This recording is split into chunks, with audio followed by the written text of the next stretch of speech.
Bismillahirrahmanirrahim. Assalamualaikum warahmatullahi wabarakatuh. Sampurasun. Para lun anu kasuhun meninggali nu di pabrik ajin kafihatur kehyang rumuhun. Apa yang saya sampaikan barusan itu sebenarnya sebuah teks nasionalisme. Jadi saya itu mengamati tentang negara, tentang sikap manusia, tentang orientasi dalam berkehidupan. Kita ini menjangkau sesuatu yang sebenarnya bukan diri kita, kemudian meninggalkan kita. Saya itu punya ramalan tentang Indonesia masa depan, apa yang akan terjadi. Nah, jadi begini, saya dulu hidup dalam kesederhanaan. Dan ada satu hal yang harus ada dalam pikiran kita dalam hidup ini, jangan suka merendahkan orang lain. Saya punya cerita, saya punya teman anggota DPR RI Komisi 4 mantan dirjen. Dia cerita, nggak boleh sama orang tuh harus nyuruh berkunjung nunggu lama-lama. Ada seorang yang datang pada dia ketika jadi dirjen karena sama-sama alumni UGM. Kemudian siapa itu? Oh, itu mantan wali kota Solo. Suruh tunggu. Lama Pak, 2 jam. Dan dia cerita ke saya nggak nyangka itu Pak Jokowi jadi presiden. Bayangkan. Artinya dalam hidup itu kadang yang tidak dikira itu terjadi. Kenapa kalau ada mobil berhenti mogok? Enggak, karena YouTube ya. Itu saya selalu berhenti hanya untuk nanya, makan nggak? Ini BBM-nya masih ada nggak? Mobil yang dereknya ada nggak? Apa sih yang ada dalam pikiran saya? Andai kata suatu saat Anda berjalan di tengah malam, mobil Anda pecah, Anda sedih. Tiba-tiba ada orang lewat, mesti tidak memberi orang itu bermakna dibanding 1 miliar uang ada di laci. Nah, ketika jadi anggota DPRD, saya ini anggota DPR yang paling aneh. Ceritanya cerita aneh. Jadi saya berkunjung ke Tegalwaru, tiba-tiba sendal saya hilang sebelah. Anak saya hilang sebelah, saya tiba-tiba ada reformasi. Tiba-tiba saya bisa menjadi tim suksesnya Pak Bisi Ketua Golkar, dan saya menjadi anggota DPR tanpa biaya 1 rupiah pun di rumah. Karena saya didukung oleh Pak Mehmet Hamdan waktu itu, Sekda. Dan ketika jadi seorang anggota DPRD, tiba-tiba ada anak muda, mahasiswa Ikamawata, Ikatan Mahasiswa Purwakarta, melakukan penelitian. Dan saya kontroversi waktu itu, nggak ada kontroversi saya. Melakukan penelitian, kemudian, namanya Asep. Dia bikin skripsi. Setelah itu tiba-tiba, saya diminta teman-teman jadi wakil bupati, dan Asep jadi tim sukses dengan teman yang lain. Dan waktu itu hinaan yang luar biasa pada saya, kayak itu si Cepot mau dibawa Purwakarta kemana, dipimpin oleh anak-anak seperti itu. Saya selalu menikmati itu dengan baik, saya lewatin itu. Dan dalam hati saya, suatu saat nanti akan ada sebuah peradaban baru, dimana orang boleh hilang orangnya, tapi gagasannya tidak akan pernah mati. Itulah yang disebut dengan ideologi. Jadi orang boleh berhenti jabatannya, orang boleh hilang namanya, tapi orang tidak akan pernah hilang gagasan. Itulah gagasan, itulah pikiran. Jadi pikiran itu tidak akan pernah mati. Jadi kalau hari ini Rocky Gerung selalu cerita tentang itu, saya paham betul cara berpikir dia. Pikiran itu tidak akan pernah mati. Sehingga apa sih yang ada dalam diri kita ini? Yang dalam diri kita yang pertama itu pikiran. Karena kemuliaan manusia itu ada dalam pikiran. Saya tahu betul ada nilai estetik spiritual yang saya yakini sampai hari ini. Tentang apa? Nasionalisme itu adalah kecintaan kita pada tanah air. Kecintaan kita pada tanah air adalah kecintaan kita di mana kita dilahirkan dan di mana bumi kita dipijak. Maka nasionalisme dalam pandangan saya waktu itu ada 2 hal. 1, mengelola tanah air udara dalam visi pembangunan Purwakarta berkarakter menjadi papat kalimat tunggal, menjadi kemanugalan manusia dengan semesta alam ini. Yang kedua adalah menarik garis keturunan kita pada leluhur kita. Siapa kita? Siapa kakek kita, nenek kita, terus buyut kita ditarik. Dengan kekuatan itu bangsa akan besar. Dengan kekuatan itu kita akan menjadi orang yang bermartabat, berdaulat. Itu pikiran saya. Apa yang terjadi hari ini? Orang Arab pergi ke Indonesia, leluhurnya dibawa, dan kita ikut memuliakan. Orang Cina membawa leluhur, orang Batak membawa leluhurnya. Apa yang terjadi? Mereka, orang Jawa membawa leluhurnya. Apa terjadi? Dominasi. Orang Cina mendominasi dunia, Jawa mendominasi Indonesia. Siapa yang paling lemah? Orang Sunda. Lemah mentalnya, lemah jiwanya, lupa pada leluhurnya, pohok karena bahasa anak, pohok pada kampungnya, terdominasi. Dia kalah di kampungnya sendiri. Itu yang saya pelajari, konstruksi. Ini yang nggak ada, peradaban. Kalau sudah ideologi berpikirnya, yang dulu saya dikafirin, dimusyrikin, dibuhunin, saya tahu betul bos, stigma itu kan hanya stigma aksesoris yang bisa dilawan dengan aksesoris lain. Pikiran orang berubah pada saya itu gampang, hanya merubah dari faksi, dari kecil, hanya merubah sendal tasik tarumpah menjadi sepatu kayak gini, rubah modern, melihat orang pada penampilan bukan pada esensi. Kalau ingin mempengaruhi manusia hanya dua hal, pengaruhi telinganya dan pengaruhi mata.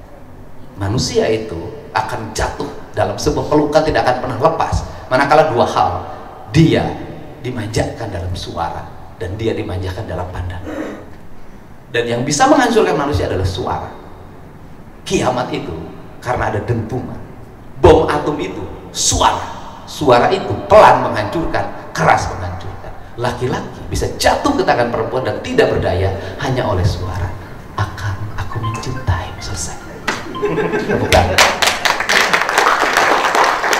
Saya selalu menyampaikan, bekerjalah dengan bahagia. Kalau bekerja dengan bahagia, tapi bekerja itu harus happy. Udah santai aja, relax aja. Dalam filosofi Sunda tuh dua loh. Satu, lamun aya masalah, mana kudu siga kabaya, cuek, relax, santai. Kabaya mah gere ceuli. Coba bayangin, coba. Teman Anda marah pada anu, nulak cangkeng mana ngagere ceuli. Sudah, nikmati dulu. Udahlah, relax aja, enjoy. Yang kedua adalah, kalau ada pekerjaan, Anda harus seperti sang kuria, kerjakan. Ada. Ya kalau boleh bercerita, Purwakarta bisa seperti ini, itu karena sang kuria. Saya jam 11 malam itu ke Jakarta, pulang dari Jakarta punya inspirasi, pendopo harus dibongkar. Saya minta jam 1 malam berapa bongkar, nggak ada yang begitu lagi, nggak akan pernah ada lagi, dibongkar. Besoknya ambil alat ukur, saya tahu penghitungan keuangan, irasional cara berpikir saya, irasional Pak. Kamu pendapatan berapa? Waktu saya mimpin, nggak ada dalam otak saya pendapatan, nggak ada. Bagi saya pendapatan nggak penting. Kenapa? Saya belajar dari ibu saya. Kenapa? Ibu saya nggak sekolah, nggak bisa baca tulis. Anaknya 9, hanya mengandalkan pensiun bapak yang prajurit. Tapi cara berpikir dia itu adalah pada belanja, bukan pendapatan. Saya ingat betul kemarin saya jalan, ibu saya itu kalau ke warung itu berakal. Anaknya 9 loh, ke warung dia jalan belakang, keliling dulu ke kebun. Kenapa? Kalau ke warung anaknya yang 9 ikut, bobo dia sendiri. Tapi anak yang nakal tuh saya yang bungsu. Karena pokoknya dalam hidup itu ini yang kasihan tuh anak kedua, ketiga, keempat tuh kasihan sebenarnya. Anak yang paling yang paling dapat prioritas dalam keluarga itu pasti anak pertama dan terakhir. Sudahlah, yang entah kayak hari malam, anak pertama dan terakhir itu satu lah, mau gelo bener. Nah itu saya tuh keliling, nah itu saya tuh tahu kemana arahnya, pasti ke warung ini EH. Nah saya tuh begitu ibu saya masuk, saya udah di warung EH gitu. Aduh, gitu kan, dia kakak saya yang lain tuh nyari saya di mana. Si Dedi Lungit, dipanggil di warung KB, ibu saya nggak jadi belanja, balik lagi. Nah, nih ngomong inflasi, saya punya teori sebelum itu. Apa sih? Ibu saya itu menghindari belanja pada akhirnya. Apa? Semuanya menciptakan sendiri. bikin makan sendiri, semua sendiri, bikin minyak goreng sendiri, bikin gula sendiri, semua sendiri. Akhirnya tercapai itu. Nah, saya sudah tahu birokrasi itu. Nah, ketika disusun, enggak saya genjot pendapatan waktu itu. Yang saya genjot ada benerin belanja. Setelah benerin belanja itu apa? Saya tahu ibu saya kalau ngatur. Ini kamu yang gede, ini yang kecil nanti belakangan. Saya tahu ngatur. Ini belanja kita ini, belanja kita ini, belanja kita ini, belanja kita ini, belanja kita ini. Udah terjadi efisiensi. Itu dilawan tuh. Waktu itu ada anggaran bantuan organisasi wartawan, hilang. Ini anggaran beri koran, hilang. Bayar telepon di Ratel waktu itu, per bulannya itu bayar telepon 120 juta. Saya katakan, turunin 5 juta, saya kasih Anda 10 juta. Diturunin 5 juta, dikasih 10 juta sama saya operatornya. Pokoknya mau telepon, apa? Dan yang pertama saya lakukan adalah tidak ada telepon di ruangan bupati. Ganti semuanya gerakan, nggak ada lagi surat pakai motor aja, nggak ada. Sekarang sih sudah sistem IT, nggak ada, semua pakai SMS center. Efisiensi, burut. Ketika efisiensi, pegawai sengsara, nggak, proyeknya banyak. Terjadi di mana-mana. Apa yang terjadi? Deddy Mulyadi kawin jeung Nyi Ratu Kidul. Kunaon? Januari geus ngabangun. Kenapa strateginya saya rubah? Saya katakan tidak boleh ada duit di Bank Jabar, nggak boleh. Kenapa? Dia harus terserap dalam hari. Kenapa? Rakyat bayar pajak, bayar retribusi, disumbangin ke pemerintah daerah, kemudian dimasukin ke Bank Jabar. Di Bank Jabarnya kemudian lama tidak diserap, duitnya diputerin, diinjemin lagi ke pegawai. Saya bilang nggak bisa. Muter harus setiap hari. Januari harus sudah jalan. Bagaimana? Dirubah konstruksi berpikir. Januari sampai April itu hibah infrastruktur, bangunan sekolah segala macam, hibahin semuanya, uang keluar. Nah, nanti Mei sampai September itu semuanya proyek. Dan saya sudah hitung proyek itu turunnya berapa, angka penawaran 10-13%. Maka seluruh proyek saya potong lagi sekian, masukin lagi ke pendapatan. Semua ini. Dan kemudian seluruh perjalanan dinas saya stop, semua harus bekerja sini. Nggak boleh ada orang pakai hotel, nggak boleh lagi jalan-jalan keluar. Dan saya ada bupati yang tidak pernah pergi keluar, di dalam. Saya menikmati itu. Akhirnya terjadi apa?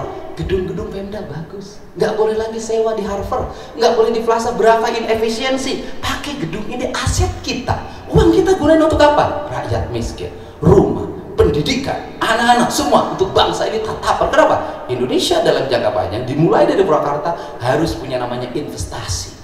Sampai saya punya gagasan waktu itu, saya katakan nggak boleh lagi ke depan ada dana desa. Bagaimana kalau dana pajak daerah, pajak pusat langsung dipotong, kemudian masukin ke pendapatan desa, di pendapatan desa langsung lagi diserahin ke menjadi investasi di BPR atau bank, sehingga nanti dia adalah pemegang saham, jadi dividen. Maka dalam jangka panjang desa nggak usah lagi ada dana desa, cukup nikmati dividen. Baik, desa dividen, kabupaten dividen, provinsi dividen, duit negara itu makin gede. Kalau sekarang caranya adalah pikiran birokrasi adalah menghabiskan, bukan berinvestasi. Ini penting membuat cakrawala kita. Kenapa? Karena kita ini adalah generasi. Saya khawatir kita hari ini masih nyanyi Indonesia Raya, kita hari ini masih nyanyi memuja pahlawan, suatu saat kita dicaci maki oleh generasi kita. Kenapa? Ketika kita menjabat pada era ini, pada abad ini, negeri ini rusak. Kenapa? Karena seluruh duitnya disedot tapi tidak jadi investasi. Saya itu nggak mau datang ke acaranya Pak F, saya undang saya. Kenapa? Karena pagi itu bagi saya itu adalah sebuah peristiwa bahagia yang tidak boleh saya ganti dengan apapun. Kenapa? Bangun jam 4, mandi, jalan kaki keliling, kemudian mengintegrasikan sebuah sistem pada sebuah kampung, di mana kampung itu adalah nanti akan menjadi kampung peradaban. Apa kampung peradaban? Satu, bersih.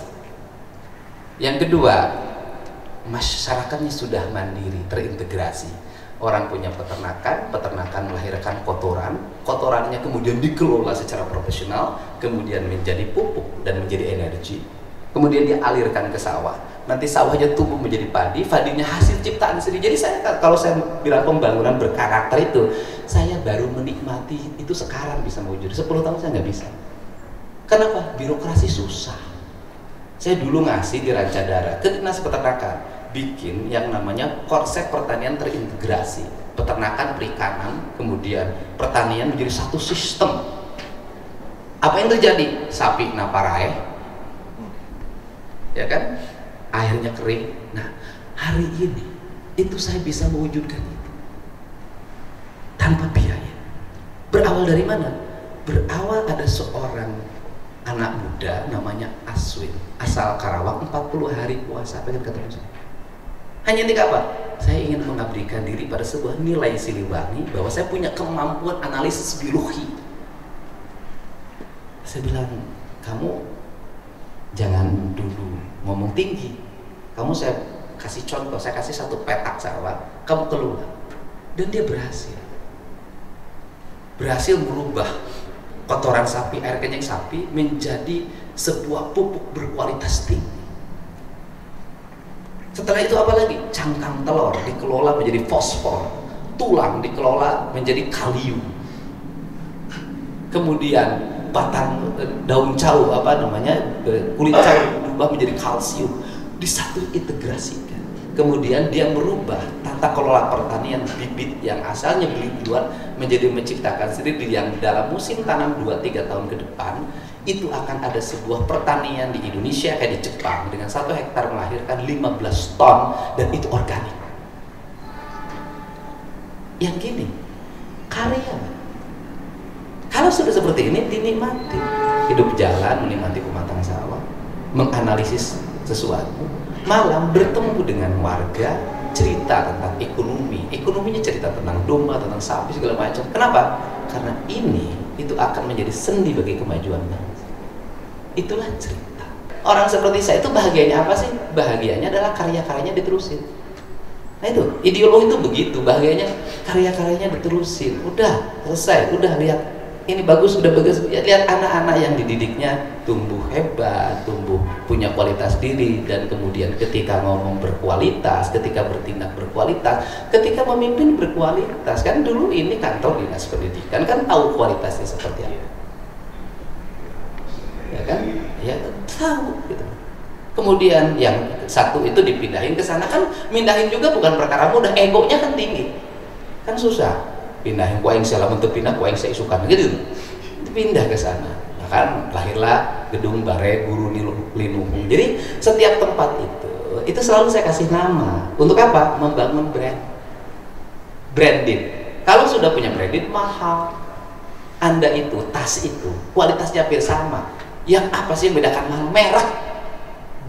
Brandingnya. Itu saja merek aja. Sarua wae kok. Emang pakai tas anu 150 juta jeung tas 250.000, sarua gitu-gitu keneh, tapi satu bermerek. Hidup itu rileksnya. Nah, saya itu termasuk yang selalu makan, tidak pernah selama jadi wakil bupati, jadi bupati di meja makan karek sakali. Itu karena rileksnya begitu. Dahar aing mah nyarane. Dinu tembok, baheula mah guest house kan. Nah, kan aing mah tara make sendok.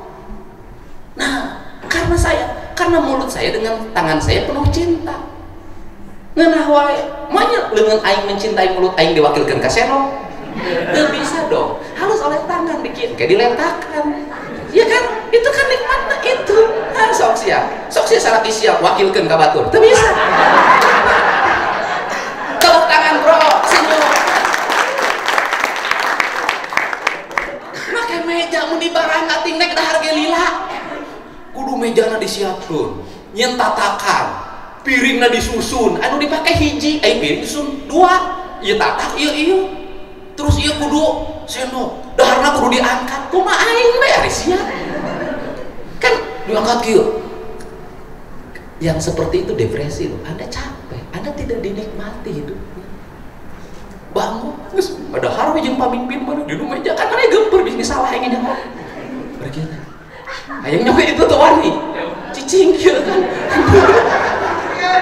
Makanya saya lihat kalau orang biasa bikin acara di meja bundar tarang ngeunah daharna tara nek nyokot kan itu bising salah make sendok ngeper. Ya make sendok make garpu nusuk daging bisa kotrak da daging maklum daging proyek pendam dik colian Iro, saya teh cokot dari kieu kan aset tahu saya makan. Anda tahu nggak kalau saya pergi ke hotel Mulia, aing mah ngomong Sunda. Bari kieu teh, nyatu aing. Bahasa kotna hulungna. Hai Bapak, geus nyahoeun urang dia kabeh kaluar. Begitu saya ngomong nyatu aing hayang nyatu sia teh. keluar ngacung, abdi kira pedes pak, abdi suka bumi pak, gitu ngariung kabeh. Begitu duduk dia udah ngerti, ngambil cuci tangan, cuci bapak itu macam tara make senop dahar di hotel ge indah ngeunah, ieu nu ngeunah aing. Emang mana pasang sok? Kamu ini kan orang dewasa, sare jeung salaki make teori. Pak, posisi yang enak tuh begini. Pertama-tama itu tekanannya itu harus pelan. Ya tuh bisa tuh kumangeunahna, nu penting melatihan. Kan Messi coba lihat kalau udah main, kan kalau sudah intuisinya jalan kayak ngerti. Gitu loh. Yang namanya manusia jangan dilihat dari jabatan, kekayaan segala macam. Keikhlasan itu mengalahkan. Saya mendapat pertolongan dari tukang sate, bukan dari sekian orang yang saya 250. Bapak ambil. Kenapa harus saya ambil? Saya ikhlas pak. Nah sekarang tuh saya tegur dia. Kamu satenya naikin harganya? Enggak pak. Saya tetap 2.000. Kenapa? Kalau saya naikin 3.000, tukang ojek nggak bisa makan sate, tukang sadat nggak bisa. Saya tetap 2.000 dan saya tidak akan kehilangan pendapatan saya. Hebat. Hidup itu kadang yang membuat kita menolong kita orang yang tidak kita kira. Itu penting. Orang yang tidak kita kira. Selamat bekerja, tetap bahagia. Salam buat keluarga.